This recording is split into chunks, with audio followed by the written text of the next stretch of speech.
Tensions are escalating in Pakistan-occupied Jammu and Kashmir with widespread protests. We're looking at shutdowns and clashes reported across several towns.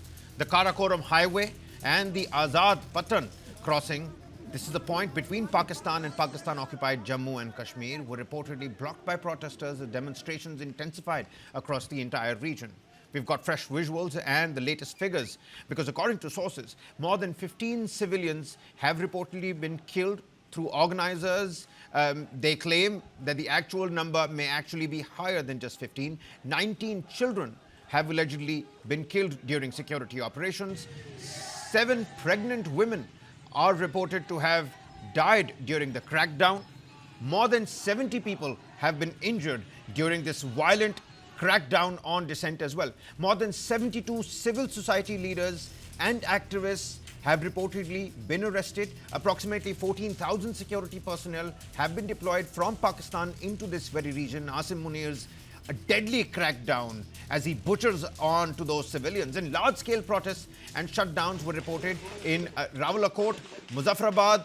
We're talking about Kotli, Bhimber, Dadyal, Palandri, and Sudnoti areas. Markets remained shut, and thousands of people participated in rallies raising slogans against the government and the military. In Rawalakot particularly, demonstrators gathered in large numbers and blocked major roads. Security personnel, including police and the paramilitary forces, attempted to disperse the crowds.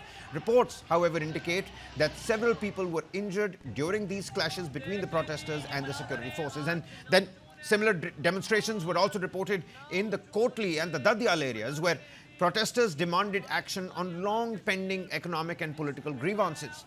In Palandri, protesters displayed tear gas shells allegedly fired by security forces, whilst demonstrations continued in Sudnoti, despite warnings from the authorities. Fresh clashes were also reported near the Neelam Bridge in Muzaffarabad, where confrontations between protesters and security personnel further heightened the tensions. Visuals speak for themselves, ladies and gentlemen. And protester leaders, the organizers, they say that they are pressing for the implementation of 38 demands, including lower electricity tariffs and reduced prices for essential commodities such as flour, rice, and the pulses. Protesters argue that despite major hydroelectric projects operating in the region, local residents continue to face electricity costs, high electricity tariffs. Another key demand concerns the abolition of the 12 refugee reserved seats in the regional legislative assembly. Protesters question the representation of individuals who do not reside in the territory but continue to hold influence on those particular seats. And the latest unrest comes months after a previous wave of protests in the region. Protest leaders claim that several commitments made by Pakistani authorities following those earlier negotiations have not been fulfilled. Human rights groups and local activists alike have accused security forces and the deadly crackdown on this kind of dissent by the Pakistani government of using excessive force during these demonstrations. Pakistani authorities have not publicly responded to all of the allegations but have maintained that security measures are necessary to preserve law and order. As protests continue across multiple towns, the situation remains tense. And mind you, India has come out with its own reaction.